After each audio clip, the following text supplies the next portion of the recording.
Good morning বন্ধুরা, আজকে আমি তোমাদের সাথে একটা মিনি ব্লগ শেয়ার করছি।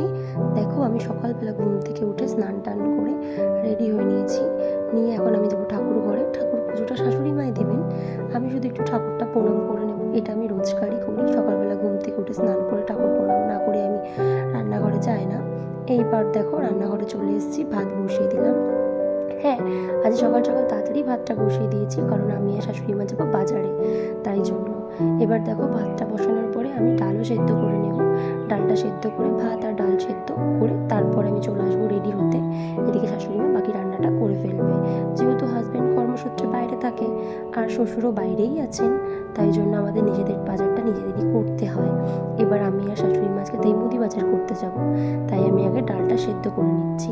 দেখো, ডাল সেদ্ধ করার সময় যদি তোমরা একটু সর্ষের তেল দিয়ে দাও, তাহলে পরে ডালটা উতলবে না। তোমরা ডালটা বসিয়ে দিয়ে যে কোনো কাজ করতে পারো। এর মধ্যে আমি চাল ধোয়া জলটা তুলে রেখেছিলাম অল্প, যেটা আমি আবার গাছে দিয়ে দিলাম। তারপর আমি একটু রেডি হয়ে নিলাম। রেডি হয়ে নিয়ে আমি বেরিয়ে পড়বো শাশুড়ি মার সাথে বাজারে।